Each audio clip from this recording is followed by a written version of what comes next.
아마 이 영상을 보시는 분들 중에는 작년에 낸 수익으로 기분 좋게 새해를 맞이한 분들도 계실 테고, 반대로 아쉬움 속에 올해를 기약하는 분들도 계실 텐데요. 작년 성적표가 만족스러웠든 아쉬웠든 이제 중요한 건 올해겠죠. 새해 천년사 주제가 다소 무겁긴 하지만 지금 시점에 냉정하게 직시가 필요한 시장의 구조를 먼저 짚어드리려 합니다. 요즘 시장 분위기를 보면 이런 믿음이 강하게 퍼져 있는 것 같아요. 기관이 들어왔고 ETF도 있으니 예전 같은 큰 하락은 없을 거야. 하지만 투자의 세계에 절대라는 게 있을까요? 빛이 있으면 그림자도 있듯 달라지는 시장 환경이 오히려 2026년에는 새로운 형태의 변동성을 만들어낼 가능성도 분명 존재합니다. 오늘은 2026년에 우리가 한 번쯤 염두에 둬야 할 시장의 구조적 리스크 세 가지를 점검해 드리려 합니다. 무조건 떨어진다, 이런 공포 조장이 아닙니다. 만약의 사태가 발생했을 때 당황하지 않고 대응하기 위한 안전벨트를 매는 시간이라 생각해 주시면 좋을 것 같습니다. 이 세 가지 시나리오를 알고 투자하는 것과 모르고 투자하는 것은 혹시 모르는 위기 상황이 발생했을 때 정말 큰 차이를 만들어낼 테니까요. 준비됐다면 바로 시작해 보겠습니다. 첫 번째로 분석할 리스크는 ETF가 불러올 기관 주도 매도세입니다. 여러분 2024년, 2025년에 ETF 승인 기억하시나요? 칠흑 같은 어두운 코인 시장에 정말 한 줄기 빛 같은 호재였죠. 정말 많은 코인러들이 환호했습니다. 이제는 기관의 거대한 자금력을 기대할 수 있었기 때문이죠. 하지만 수급의 주체가 개인에서 기관으로 바뀌었다는 것은 하락장 성격 자체가 완전히 달라질 수도 있다는 뜻입니다. 과거 2018년, 2022년의 하락장은 개인들의 심리가 지배했습니다. 공포에 질려 던지는 패닉셀이었죠. 하지만 다가오는 2026년의 하락장이 발생한다면 그건 기관들의 시스템으로 시작될 가능성이 있습니다. 월가 자산운용사들은 존버를 하지 않습니다. 철저한 리스크 관리 규정에 따라 움직이죠. 만약 거시경제 지표가 꺾이거나 나스닥이 조정을 받아서 그들의 포트폴리오 변동성이 허용치를 초과한다면 매니저와 의지와 상관없이 알고리즘에 기계적 매도가 발생할 수 있습니다. 이게 왜 무서운 일일까요? 매수의 주체가 사라지기 때문입니다. 과거에는 개미가 던지면 고래나 기관이 저점에서 받아줬습니다. 하지만 이제 가장 큰 고래인 기관이 물량을 쏟아낸다면 자금력이 부족한 개인들은 그 물량을 받아낼 수가 없습니다. 즉, 지지받을 곳에서 지지받지 못하고 가격이 수직 낙하하는 현상이 발생될 수도 있다는 겁니다. 특히 주목할 점은 주식시장과의 커플링 심합니다. ETF 승인 이후 비트코인은 사실상 제도권 금융 자산이 되었습니다. 이는 곧 미국 주식시장이 기침을 하면 코인 시장은 독감을 앓게 된다는 뜻입니다. 2026년 가장 우려하는 경기 침체가 현실화됐을 때 비트코인은 디지털 금으로서 안전자산 대접을 받는 게 아니라 가장 먼저 현금화하기 쉬운 고위험 자산으로 분류되어 매도 1순위가 될 확률이 매우 높습니다. 만약, 정말 만약 기관이 던지는 상황이 발생했다면 이건 V자형 반등이 아니라 L자형 침체로 이어질 수도 있습니다. 개인적으로는 정말 오지 않았으면 하는 시나리오입니다. 두 번째는 공급 측면의 가장 큰 뇌관, 채굴자들의 연쇄 파산 시나리오입니다. 흔히 채굴 기업의 부채를 리스크로 꼽지만 데이터를 뜯어보면 부채보다 더 무서운 팩트가 숨겨져 있습니다. 바로 역사상 최고치를 갱신한 비트코인 채굴 생산 원가입니다. 상황을 살펴볼게요. 2024년 반감기로 채굴된 보상은 반토막이 났습니다. 채굴 기업들은 살아남기 위해서 더 많은 채굴이 필요하겠죠. 그래서 채굴 기업들은 2025년 불장에 큰 빚을 져가며 최근 채굴 장비를 사들였습니다. 규모의 경제로 줄어든 채굴량을 만회하기 위해서요.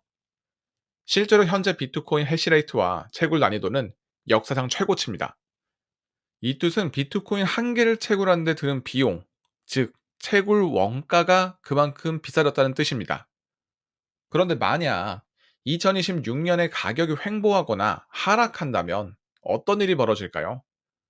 채굴에서 물리적으로 채굴하는 수량도 줄어들었는데 코인 가격마저 내려가게 되는 거잖아요. 그럼 기업 입장에서는 수익이 감소하게 되는 겁니다. 버는 돈은 줄어드는데 2025년에 질러놓은 장비 할부금, 대출 이자, 전기세 등 고정비용은 그대로 나가는 거예요. 이런 상황에서 채굴 기업의 손익 분기점이 무너진다면 이때 채굴 기업들이 선택할 수 있는 방법은 단 하나입니다. 파산을 막기 위해 보유하고 있는 비트코인을 시장에 던질 수밖에 없어요. 사업은 유지해야 하니까요.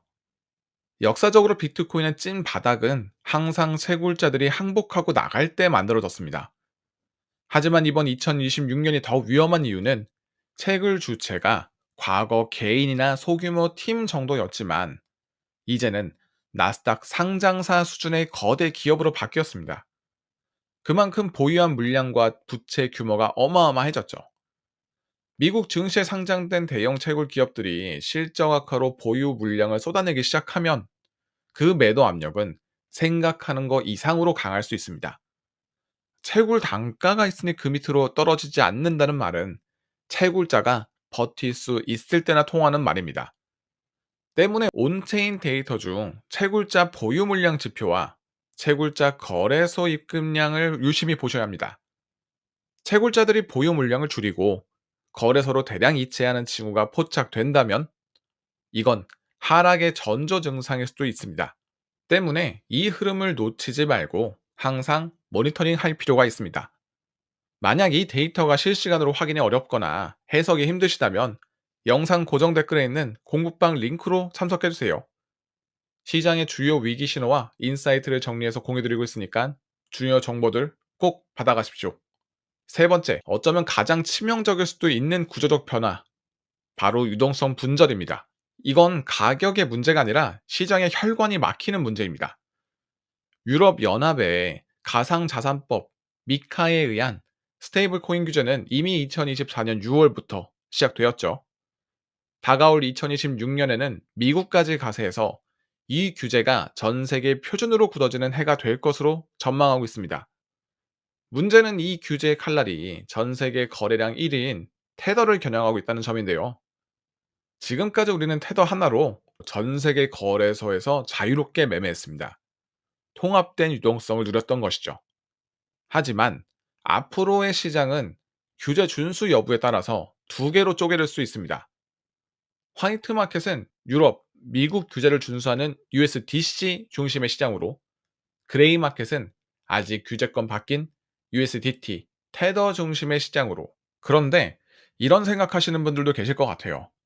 야, 테더가 미국 국채를 얼마나 많이 사주는데 미국 정부가 테더를 어쩌겠어? 네, 맞는 말씀입니다.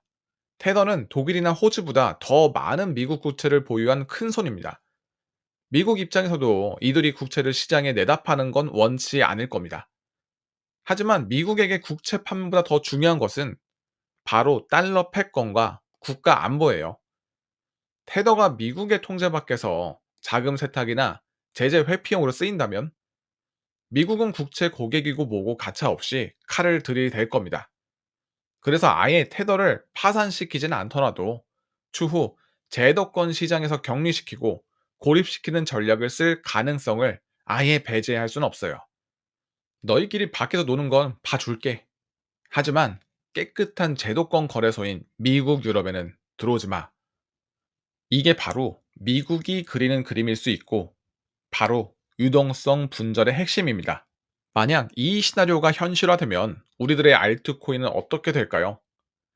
만약 보유한 코인의 거래량 90%가 USDT 마켓에서 나온다고 가정해 볼게요. 글로벌 메이저 거래소들이 규제 정책에 따라서 USDT 페어를 닫아버린다면 코인 호재와는 아무 상관없이 단지 거래할 돈줄이 제도권에서 끊겨버려 매수세가 증발하는 유동성 쇼크가 발생할 수 있습니다. 그런데 만약 USDT 페어 없어지면은 이거 그냥 USDT로 갈아타면 되는 거 아닌가요? 이것도 맞습니다. 근데 시총 10위권 안에 들은 코인이라면 이게 부드럽게 넘어갈 수 있어요. 하지만 흔히 시장에서 말하는 잡코인으로 분류되는 알트코인이라면 이야기가 좀 달라집니다.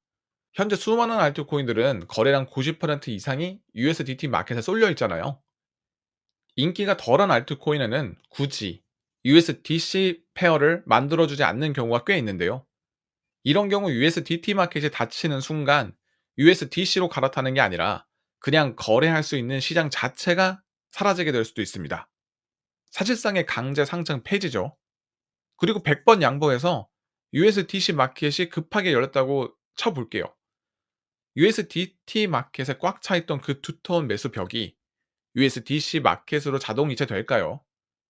아마 짧은 순간에 이동이 되진 않을 겁니다.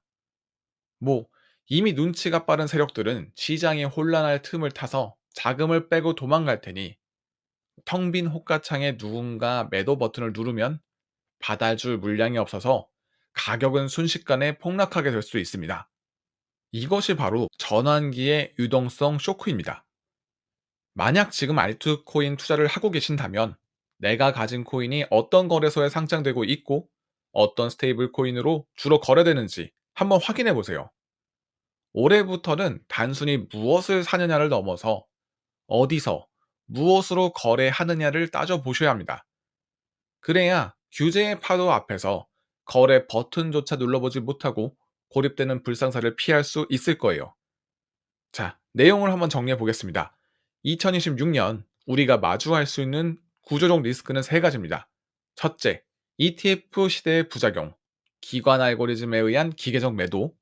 둘째, 레버리지의 후폭풍, 부채를 견디지 못한 채굴자의 항복.